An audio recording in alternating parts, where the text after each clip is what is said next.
Hi, my name is Kelly McFall, and I teach history here at Newman University. And this is Module 1A of NSP 4303, Memories of Combat for the summer of 2015. And today we're going to talk to you a little bit about what this course is about and what kinds of expectations you should have and we have for the course. Some tips on how to do well, and a broad kind of general description about how the course will go. With me is Professor Michael Austin, Provost at Newman University. Hi. He will be co-teaching this course. This is the first time we've done this online, but we have done this before, so we have, I hope, some sense of what works and what doesn't. And we're going to do today a little bit more interview style as we go along over the summer. We're hoping that this will be evolve into something more organic and more conversational.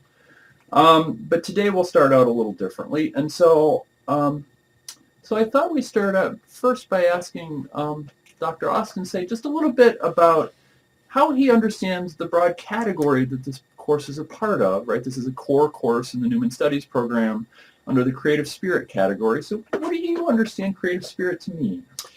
Well, the creative spirit is one of the four goals of the baccalaureate at Newman University, that students will understand the creative spirit. And I think that it is a vital part of what we do at university and what we do in higher education is to understand and encourage creativity. That's one of the few things that really sets human beings apart from every other animal species in the animal kingdom. Is we do useless stuff that doesn't result in getting food or getting mates. We do things that we are capable of simply deriving pleasure from creating for its own sake. No other species does that. That's one of the great unique things about human beings is we can derive pleasure by making a poem, by making a picture, by reading a poem, by looking at a picture, listening to music. And that spirit, I think more than anything else, has propelled us through 5,000 years of history. It's an interesting thing, right? And so you can be creative with your voice, right? You can talk, you can sing, you can act, you can speak, you can be creative with your hands, sometimes in ways that people don't think of when they think about the arts, right? You can be creative with painting or drawing, but you can be creative in a wood shop or with a welding instrument. You can be creative with your body, whether that's through acting or dancing. Here we're going to look at it through the lens of the mind, right? Ways in which you can be creative by telling stories. And these are stories, at least for our class this summer, these are stories mostly in novel form, although we'll use some poetry. One memoir. One memoir. Kind of. And set in a particular field of study. So why did we, what do you think is important about combat that we would choose that as a subject for this course? I think that some of the events that we're going to be reading about are among some of the worst things that have ever happened in human history. The cataclysmic wars of the 20th century, just degrading and barbaric and bestial. And as human beings, I think we need a way to process events like that in a way that reaffirms our humanity. Because these sorts of things, dehumanize us. Yeah. And when a creative spirit, a very creative person, goes into a combat zone and sees things that show the human mind and the human body and the human species at its worst, that is a very, very disturbing thing. And when we read about that, that's a very, very disturbing thing. I think that one of the things that helps us process that is to turn it into great art. And when we do that, what we're saying, kind of through the side door, but we're saying human beings are capable of this. Mhm. Auschwitz Mhm. and the trenches of World War One. We're capable of Dresden, the firebombing of Dresden, and that's awful. But we're also capable of this, and that's beautiful. Yeah. But then, so there's a flip side to that, right? Because one of the things that you'll see in many of these books, not all of them, but many of the books, is the way in which, at times, the experience of combat can bring out feelings of closeness and love and courage and heroism, which represent, in some sense, the best that humans can be, right? So there's a tension that there, and that's one of the ways that these authors that we're going to be reading are going to have to think creatively, is to kind of resolve and present all aspects of that tension that emerges through being both the worst and the best of being human at the same time. And you will notice that all of the books that we have chosen, are by combatants. Mm-hmm. There are a whole lot of books about war that aren't by people who've been there, that are wonderful books that do a great job of communicating some things. But we were interested in looking at how the creative mind turns the experience of combat into story, into art, into beauty. And this, of course, is a timeless subject and could have been taught in the 1800s or the 1800s BCE or whenever, but it is particularly appropriate now because the American experience in the late 20th and early 21st century is different than the American experience in the century before that. Of course, there's a series of conflicts that Americans and America goes through, starting with the Civil War, that run for 100 years and are awful, terrible conflicts, but are conflicts that, for the most part, engage most Americans. And so most Americans in World War II feel like they are part of the war effort, whether they're on the battlefield or not, and the nature of the experience is different. But the experience itself, the belief that they belong in a category together, is there, right? And that's different, I think, in the late 20th and early 21st century, where the shift to an all-volunteer army and a shift to wars that involve a small number of people in places far away from the United States has left us in a world where a small percentage of people know combat very well, and most Americans have no feel for what it is like to be in combat or even to be observers in combat. And I think perhaps what exemplifies this best is the modern drone warfare. Yeah. The guy sits in the basement of the Pentagon, bombs Afghanistan all day, goes home to his wife and kids, watches TV, goes to bed. That's a very modern kind of warfare. And there certainly are millions of people who are experiencing this kind of combat on the other end of it. In Iraq and Afghanistan. But I think you're absolutely right that in World War II, almost every family had somebody who was on the front lines. I mean, every family had somebody, and if you didn't have somebody, your best friend did. But nobody didn't know and was not influenced directly by the combat. And the government worked really hard to persuade you, even if your family was not directly represented on the front line, the government worked very hard to persuade you that the factory or the farm was the front line in a different kind of way. My favorite poster, and I had it somewhere, but I don't have it now, from World War II, is a propaganda poster that has a guy driving a car, and sitting next to him is a ghost form of Hitler. And it says, "When you drive alone, you drive with Hitler." I'll probably splice this in post-production, so you're probably going to be looking at that in just a minute. When you drive alone, you drive with Hitler. Save gas, carpool. That is an example of you're in the front lines too. You just have to carpool. And that kind of experience, that kind of intensive effort to make everyone believe that they are part of the war is absent now. Yeah. And these wars are winding down, at least we hope so. And the result is going to be that a large percentage of the American population is going to come face to face with a small percentage of people who have been in combat and going to have to live together for the next 30 or 40 or 50 years. And part of the way to do that is to try and understand the experience of those people who fought overseas once or twice or 3 or 4 times. So that's part of what we wanted to do with the course. Why these books? Well, there's actually a pretty huge list of books we could have chosen Yes. from. A lot of people have written novels and poems and stories and memoirs who have been combatants.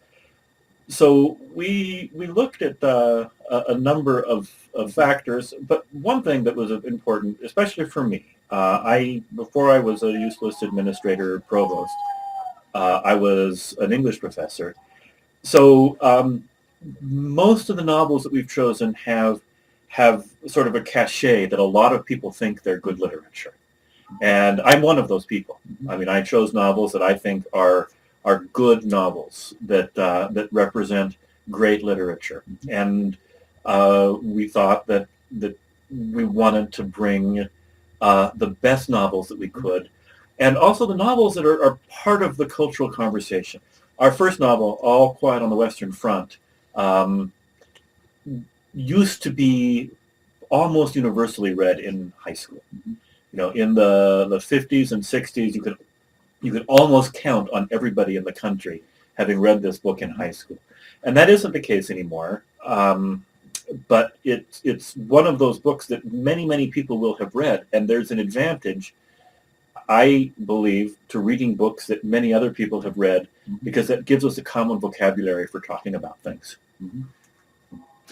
So as a slight parenthetical, one of the goals of these core level courses for the NSP is to help you understand or help you wrestle with how different disciplines go about studying their field and what kind of things they think are important.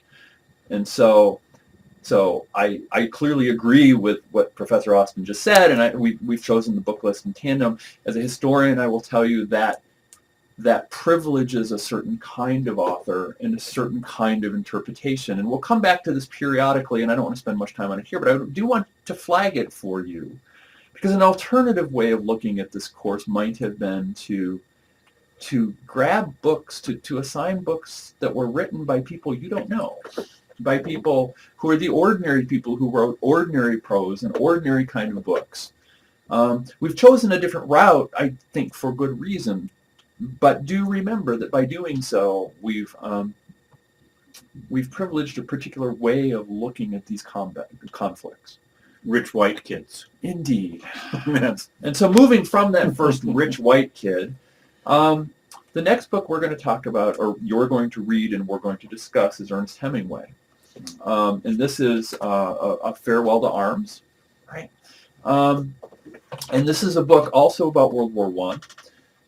But it's a book set in a very different theater of World War I, on the Italian front, written by an American rather than a German, concerned with very different kinds of things. And so one of the reasons we wanted you to read this, in addition to the fact that this also is kind of universally read and referenced, is to give you a chance to compare different kinds of interpretations or depictions and interpretations of the experience of one war, the First World War. So we're going to do those two books for the First World War. And we should probably point out that Remarque was on the other side. Yes. That this, All Quiet on the Western Front was written by a German. Yes. So we're giving you both sides of the conflict, except that there weren't only two sides to the conflict. There were about 17. Indeed. But Dr. McFall will explain more about that. And I would be perfectly happy to assign 17 or 18 books on World War I, but I've been persuaded otherwise. We're going to shift then to the Second World War, and we're going to actually do a memoir. And one of the points we addressed earlier is the way in which people remember and represent these differently. And so many of the books you've read or you're going to read for this course are fictional, but memoirs are another way to represent and remember and to portray one's experience. And so we've picked a very famous one by a journalist named William Manchester called Goodbye Darkness, a Memoir of the Pacific War. This is kind of a unique memoir. It's unlike a lot of memoirs. It's a combination of retrospective history, of imagined encounters, and attempts to wrestle with the aftermath of his own experiences.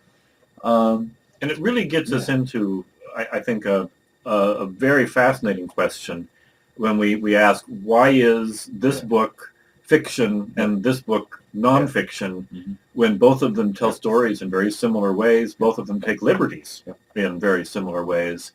So what exactly does it mean that one book is fiction and another book is memoir? And you're going to find that line is fuzzy. Yeah.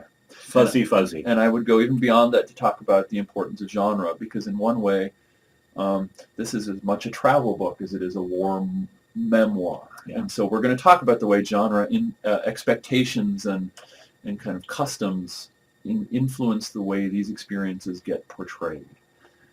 Then we're going to go to, again, a very different kind of book. We don't actually have the book, but we have a nice little poster for it. That's how the book cover looks like. There you go. I left it at home. Kurt Vonnegut's Slaughterhouse-Five. Why don't you talk a little bit about this? Slaughterhouse-Five, if you haven't read anything by Kurt Vonnegut, I would encourage you to read Slaughterhouse-Five and then read everything else he ever wrote. He's a wonderful writer. His novels are short, they're poignant, they're very, very funny. He's a satirist. He's a dark satirist, and he uses a lot of science fiction conventions. So Slaughterhouse-Five is about the firebombing of Dresden, which Kurt Vonnegut, the author, actually experienced. This was when Allied forces firebombed the whole city of Dresden. What was the casualty rate? Something around 100,000, I think. Yeah, roughly. And Vonnegut was a prisoner of war, and he was locked in the basement of an old slaughterhouse, Slaughterhouse-Five, which is where this novel gets its name. So in one sense, it's a very realistic memoir of a horrific event that Vonnegut participated in, or at least observed. But then you get the aliens who kidnap him and take him to another planet and turn him into a zoo exhibit.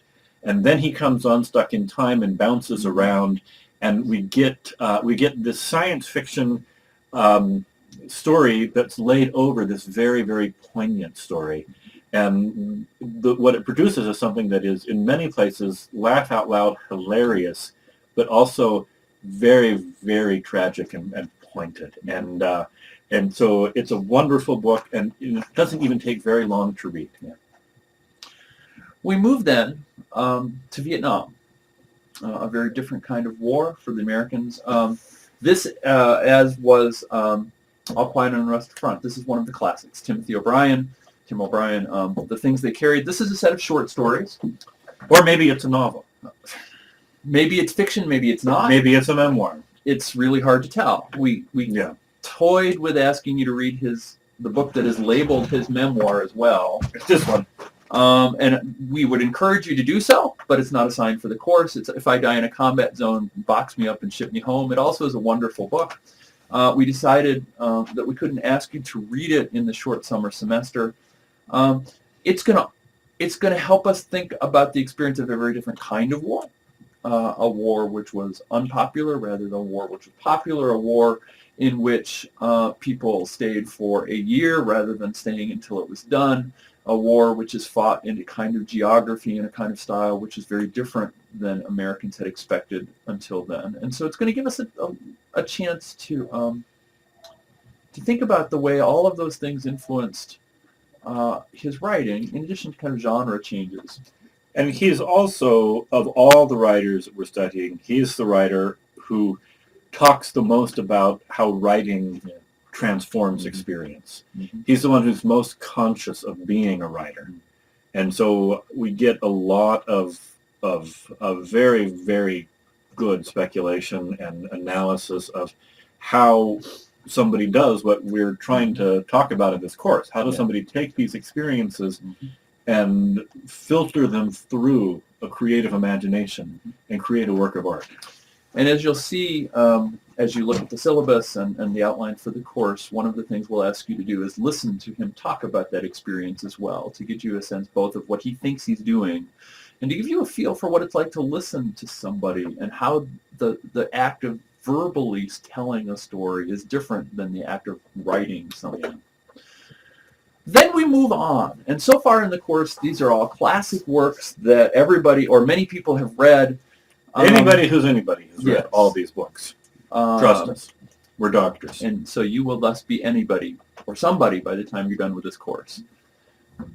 But we decided we wanted to add an element of the course that was very recent. And so we've selected 2 books, mostly on the basis of reviews and discussions and essays that we've read about these, that deal with the recent conflicts that America has been involved with. The first is by Phil Clay. It's a book called Redeployment. It won the National Book Award. I don't remember if it was last year or the year before that. As I say, also a set of short stories dealing very explicitly about Iraq. And the second of them, called Rule Number 2, by Heidi Squire Craft, who I believe is also in Iraq, but maybe Afghanistan. These are not part of the canon, at least not yet. They may turn into that. But we wanted to give you a sense both of how modern people have represented and thought about modern conflicts, and also give you a female voice, which is absent in everything else we've got. Yeah, it's given the history of the 20th century, it's very hard to bring in authentic female voices who were also combatants, because largely women have not been combatants in these wars. But women have a great deal at stake in war, and so we want to make sure that that voice is represented. And that kind of qualification brings us to the fact that we've chosen American voices, right? Because actually, if we had chosen Soviet, now for the most part, right, except for All Quiet on the Western Front, if we had chosen Soviet novelists, it would actually have been very simple to find female writers who had been in combat, and that's something kind of to remember, is that the female experience is particular depending on the culture. But then you'd have to read Russian. Yeah, well, there is that. Yeah. Lots of Russian, because their novels tend to be long. Yeah. So that's a sense of the books. I'd like to ask Professor Austin just to say a little bit about the kind of broad dynamics of the course. How does the rhythm of the course work? The course is going to be, it's an 8-week course, so there will be 8 weeks. And each week is going to be divided into sort of 2 halves, A and B. And there will be 16 modules for the course. And those modules, you'll be able to work through them in Blackboard. They will include sort of a menu of things that you need to do, including watching videos of us talking about things, reading things that we link to, watching YouTube videos, taking at the end a tiny little quiz just to make sure that you did everything, not one of those tricky things, and then some assignments to discuss on the bulletin board. So every week there will be 2 modules. The modules will be numbered by week and then letter, 1A, 1B, 2A, 2B. Each module will probably take you, if you're working about the speed we think you will be, between an hour and a half to 2 hours to complete. And we will set it up so that you have to finish every week's A module by midnight on Wednesday, and you can't begin the B module until 12:01 on Thursday.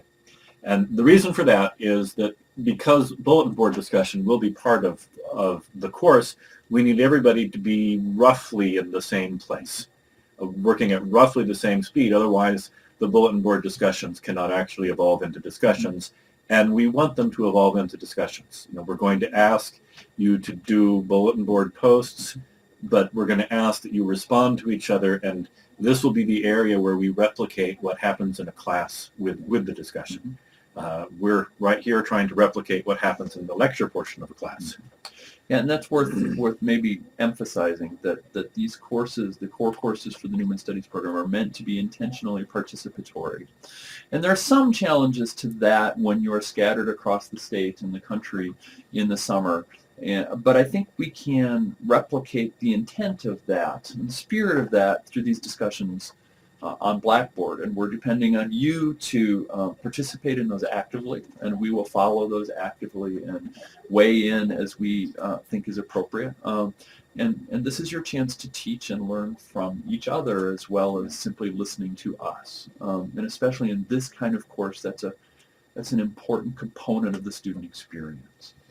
So we're not going to say you must do 2 bulletin board posts a week, because every time that that I have ever tried that in a class, I end up with just people putting 2 completely acontextual posts up at the last minute. Mm-hmm.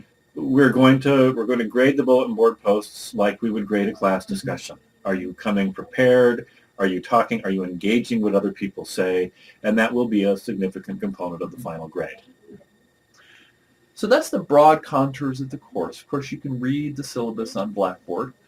And if you have questions about that or anything, of course, we're available by email or we're available by phone, and you can find that information on the syllabus. I will say up front, Professor Austin has done this several times. This is my first time teaching an online course, so I'm actually going to direct this last question for this video to him. How can they make sure they do well? I think that if you're doing the online course right, the answers are almost the same as they would be for any course. Read the material and participate in the discussions. We're going to set this up so that you will have to follow through in sequence each of the components of the module, and that will be tested at the end. But another big test, another big evaluation will be the quality of the discussions that you have. Mm-hmm. So just as in a normal class, a face-to-face class, you would read the book and come in and be prepared to discuss, we're going to have that same expectation here. And then there will be writing assignments that work like writing assignments in a non-online class. So we're shifting the field of the discussion, and we're shifting the format of the lectures. But the basic skills: read, be prepared, discuss, write well about what you've read, and have some thoughts about it that are the kinds of thoughts that nobody else has ever had before, not even the people who write Wikipedia. That's what's going to do well in the course. And I would just, on that basis of this being in some ways just like any other course, what I guess I would add is that for many people, doing well requires, or at least is facilitated by talking with the instructors, right? So that's why we're here. And just because you're somewhere else in the state or country doesn't mean that you can't talk to us by phone or by email. We check email. We check email frequently. Obsessively. He checks email obsessively. I check email He's frequent. often. I'm obsessive. There's a pattern there that you'll grow to understand as you go along. But that's what I would say. And to recognize that this course should be fun. These are great books, which you should enjoy and be stimulated by, and are books you're going to remember, right? And so recognize this is a class, and you need to do well, but it's also going to give you a chance to wrestle with important issues that are going to face you not just in the 8 weeks you'll be in the class, but in the years and the decades after the class is done. So that's all I have now. Thank you very much, and there will be the next module for this week. Module 1B will involve the poems that have been assigned for the second half of this week, and we will be back as soon as you click on the link to talk about combat poetry and to talk about World War I, the kind of conflict that it was. And we're pretty good at the tag team here. Dr. McFall is an excellent historian who specializes in this field of history. I am an English major guy who doesn't know much about the history, but really tries to take the literature very seriously. So we'll try to be more or less equal portions. Dr. McFall talking about historical context, and me talking about literary analysis. So that's all for today. I hope you have a great rest of the week until you click on us again, and we'll be back that time. Okay, thank you very much. Okay, how long was that?